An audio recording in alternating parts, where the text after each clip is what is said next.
Alright, I got my two pieces cut here, and I've decided to go with this paper-backed signboard instead of Baltic birch.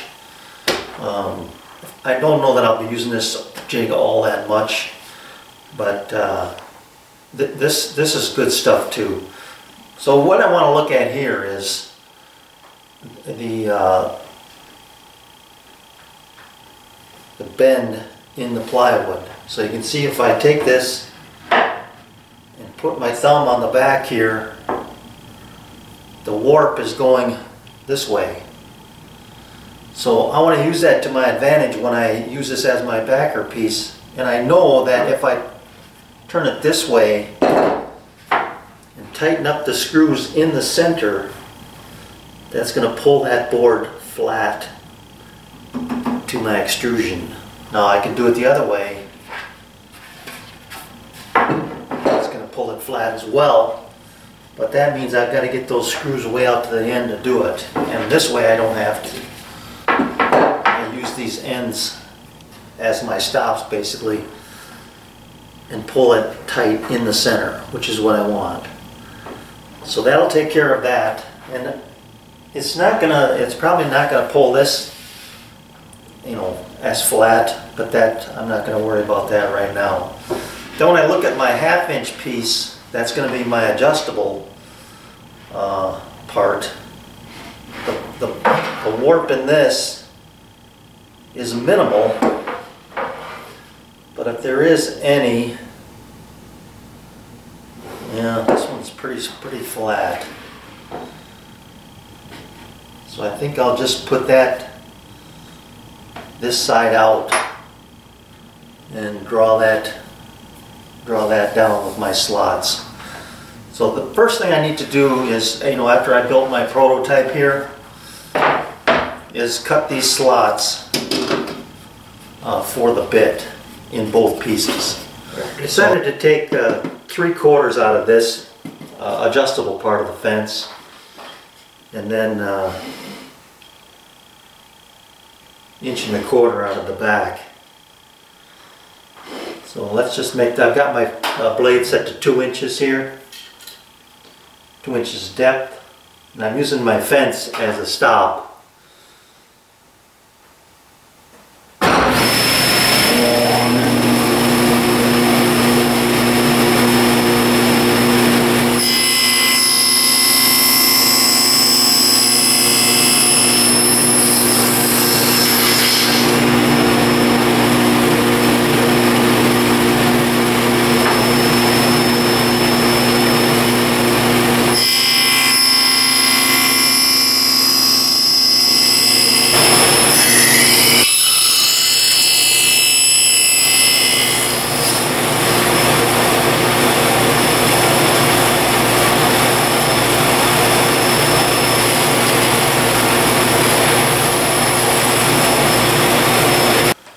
So this is the side of the fence that's going to go toward, the side of my board that's going to go toward my fence.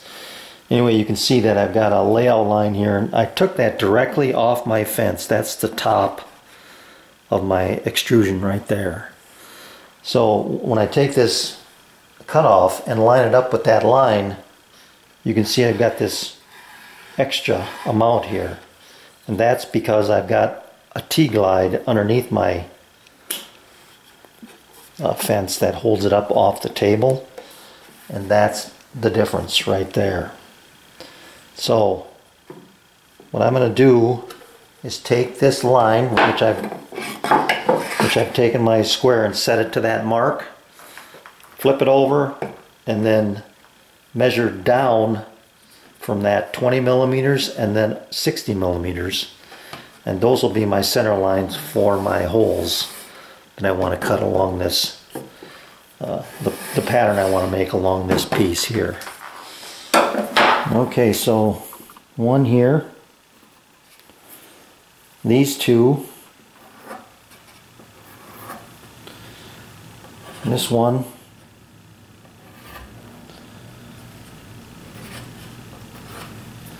and the last two out here.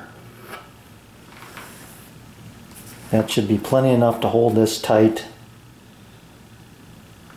I don't know that I need this top one, but I'm going to do it anyway. All right, a couple things. I've taken out my insert that I've used for a very long time.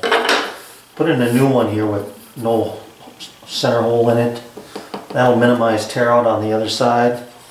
And then I've got stops set up here, and I've got stops for my stops except for the last one, which is my center hole. So I'm just going to keep flipping the board. I'll drill this one, flip it, drill that, take this out, and then do the same on the other holes here. Now the reason for these stops is because I've got to change bits, and I don't want to keep changing bits for each hole. So I can come back, put these back in here, and then drill my 1/2 inch board with a 11/64 bit, which will allow me access with my ball driver to tighten those flathead screws to the extrusion. So I've got everything set to go here. Let's get going.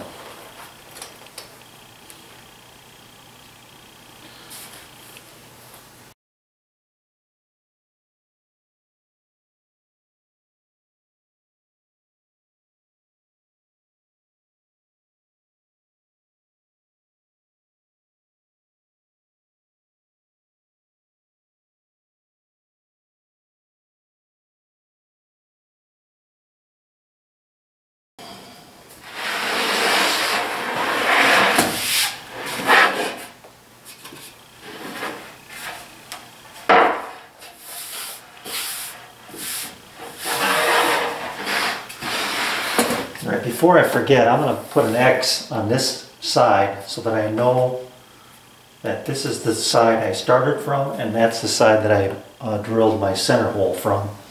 And that way the X's, you want the X's to match. Now, this is the back side, so this is the back. I need to make sure that if there was warp in this board, which, like I said, there's not a lot, but I want this to be the front. So I'm going to start from this side in the center and work my way back. And I've got my back piece attached to my fence. It's very rigid. I like the way it feels here, and it's reasonably square to the table, I'll put it that way. I mean, right at this point right here, it's perfect. You know, I get out here, I got a little gap down at the bottom there. And when I come over this way, I've got a little gap at the top.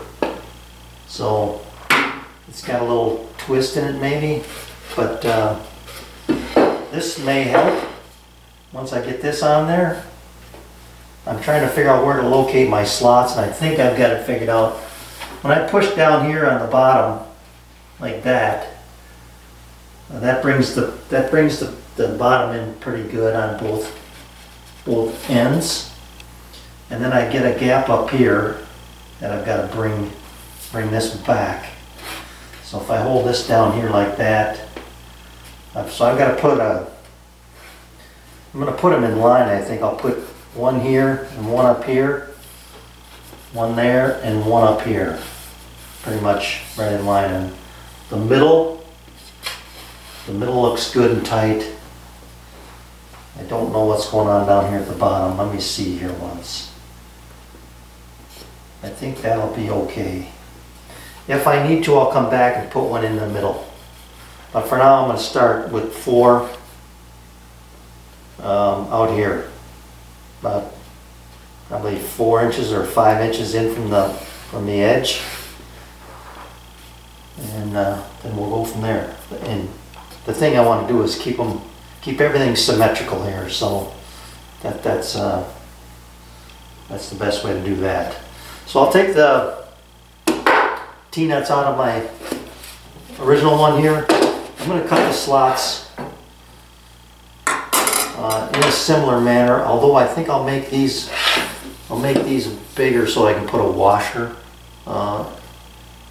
behind this bolt. I think that'll help adjusting it. That means I'll just have to make these bigger, that's all. So, alright, I'll get to it here.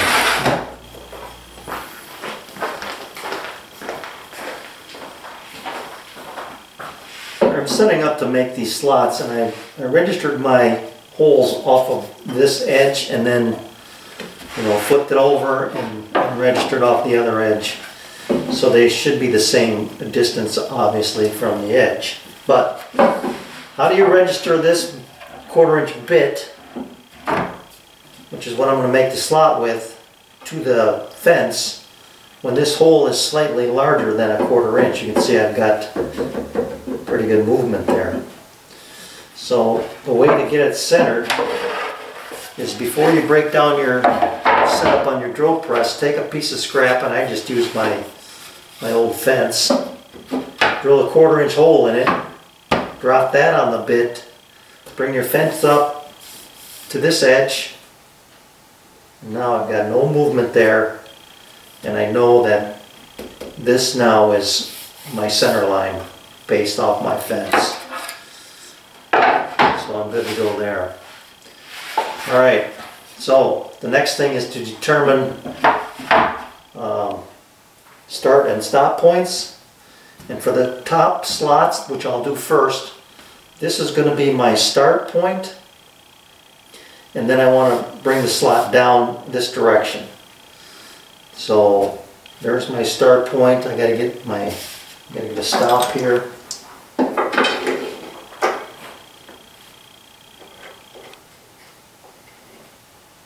Then I can measure up from that, whatever distance I want. I think I'm going to go, let's see, I think I went about 2 inches last time.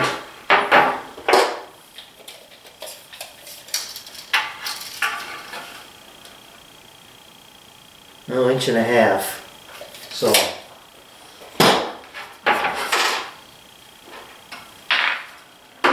from this point I'll measure up 1.5 inches. I'll stick my board in there, and then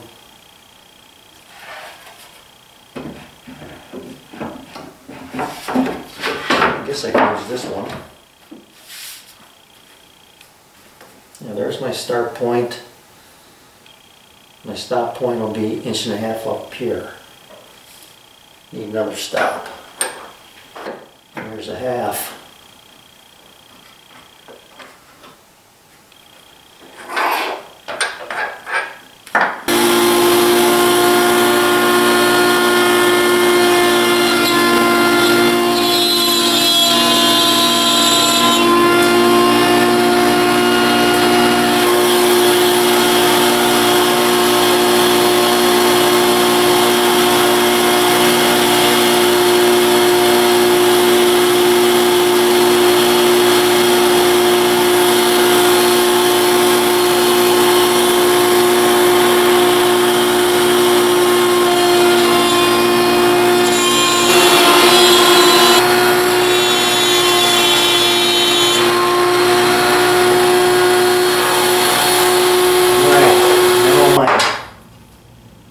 Slots cut. I'm just going to get this out of the way here.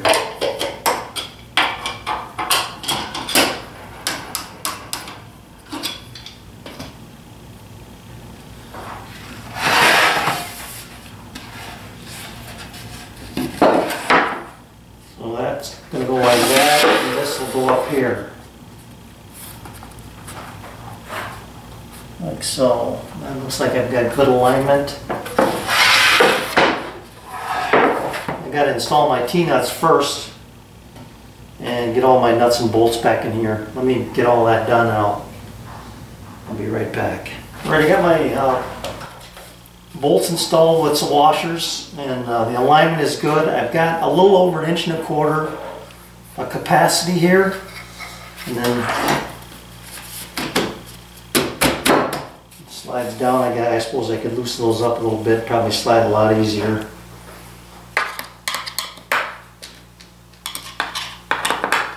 But this allows me to keep these two together in the right orientation. You can see I got here's my T-nuts installed in the back here, and you have to make sure that these two for sure are below the surface so they don't cause interference here. And then here's my T-nut setup. So I should be able to install this as a unit and tighten those T-nuts through those holes that I drilled.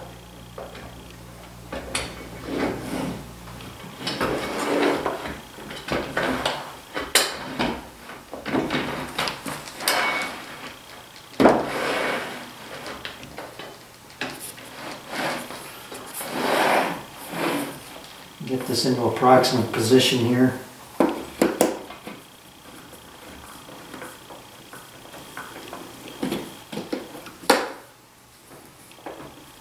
There we go. That's nice and solid.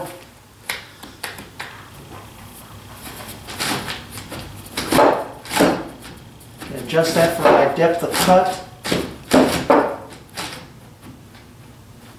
So let's just say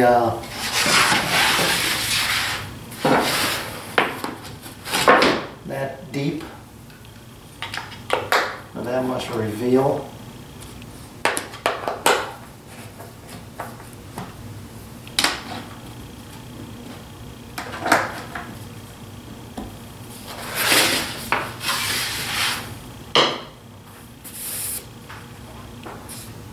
My square. There it is.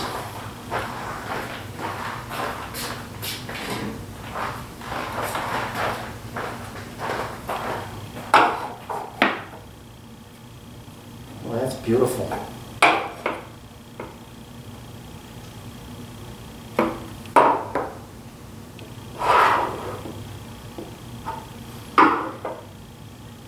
That is fantastic. That right there is perfectly square to the router plate. And I think that's what you want. So I'll take some scrap, get my router bit in here, and then give this a trial run. Now I did not spend a lot of time gluing these up, as you can tell. But this is the O side. I'm just gonna kind of zoom in on it. There's a lot of glue on this one. And it spans that opening on my old fence there. And there's the top. And this piece goes all the way across.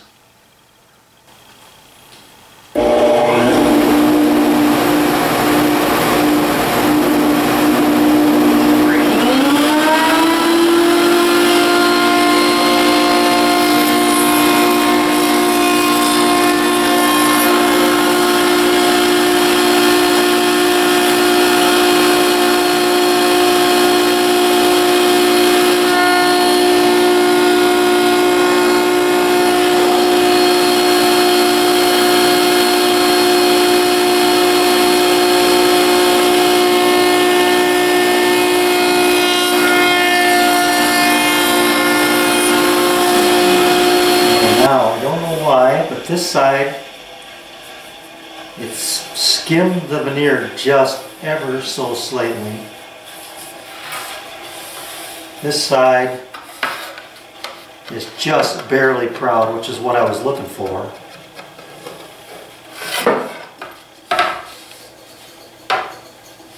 I've forgotten which side had all the glue on it. Must have been the O side here. But anyway, the glue's all gone on all of them. Let me zoom in on the X side here first. Kind of get this set up a little bit here. There.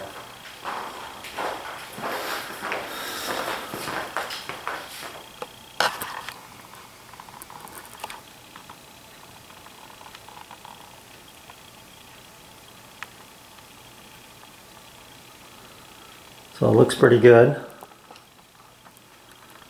down here, you can see that I did not have that clamped tight to this side, but it is very, very close to being flush. A little bit of sanding and that thing's taken care of. And let me flip it around and I'll show you the other side. Now you can see where that skimmed. You can see part of the O is even missing there from my marker, and you can see that shadow line. I don't know why that happened, but maybe that bit grabbed the glue and pulled it in. I'm not sure what happened there, because the other three sides, here's the bottom here,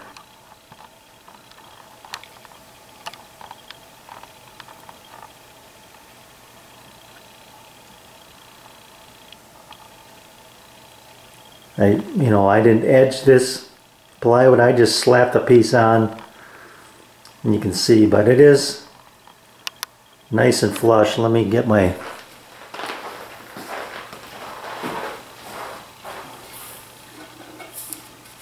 and that's flush. Just less than a thickness of a piece of paper there. So some sanding and that all disappears.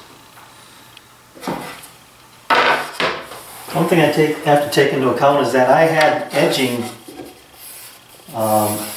hanging off of both sides, so that when I put this up against my fence, I was actually cocking it out a little bit, and that could explain why, maybe that could explain why this happened, because I'm tipping it into the bottom of the bit. So I think maybe next time what I need to do is, you got to get, well, here's the other thing. If this were a big panel and this was hanging over the top here, there wouldn't be a problem, because only the bottom would be in there, and the plywood would be fully flush to this. So that could be one drawback of having this so high. But generally, when you're building doors and stuff like that, I think that your doors are going to be this, at least this tall, you know. The other thing that you could do to overcome that would be to put just a spacer board in here or on here, so that if you were doing something this narrow, that spacer board would take up this space here and keep the hangover, the part that's hanging over, away from the fence, and then just flush your bit up to that spacer. So what I'm saying is, this would be my spacer board that would take up that spot right there. So I think I could probably, what you could do now that I think about it, is this is something you could just fasten in here with a couple of screws even, or you could make a narrow strip, say, I don't know, 6 or 8 inches wide,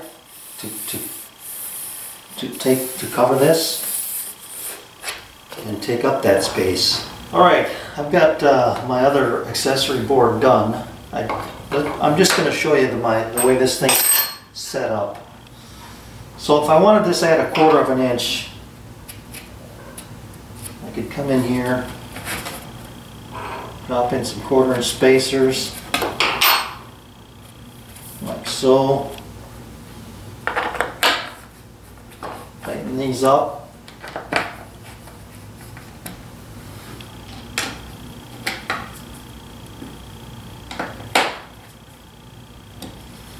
There you go.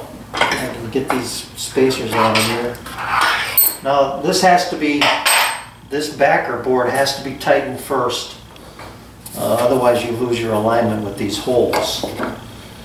So I'm going to bring this over till I can just see that bearing stop spinning.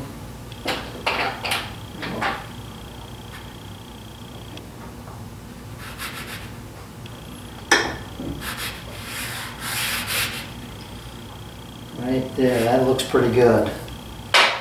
Okay, so now if my shelves or door frame, you know, whatever plywood that I've edged is taller than this, then I'm good to go. If it's smaller, then I would need to add this accessory fence.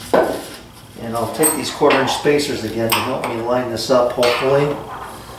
One thing I've got to check here is make sure my screws are not too long. That one's good. Yeah, that's the longest one of the bunch. So let's put this on here.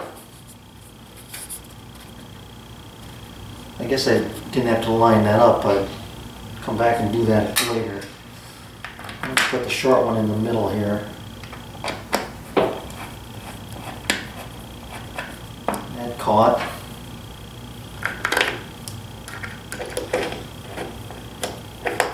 That went. And once again, I used the shape of the board to my advantage here. It's running this way so that it'll be tight in the center. Tighten that one up.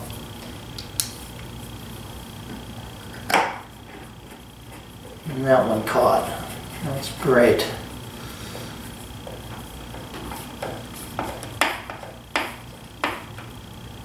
Okay.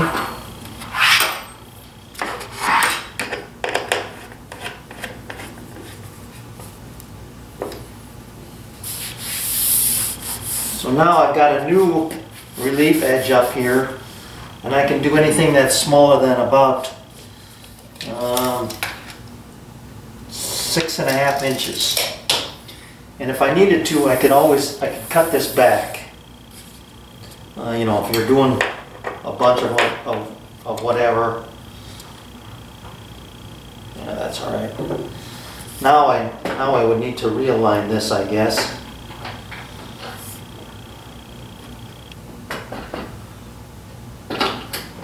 Down.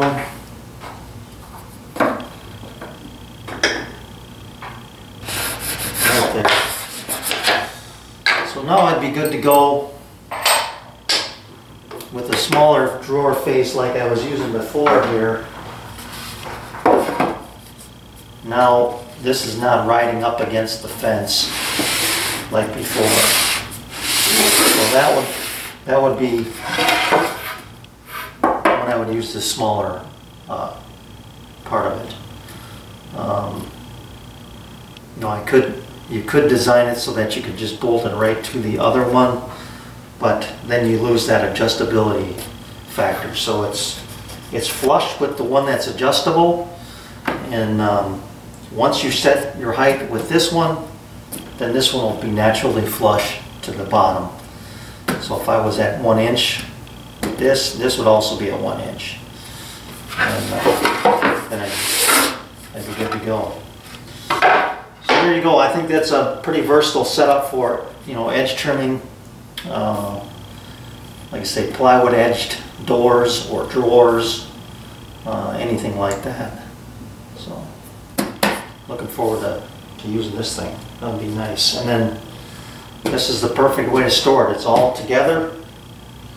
And nice, doesn't take up a lot of room, one solid piece. So, thanks for watching.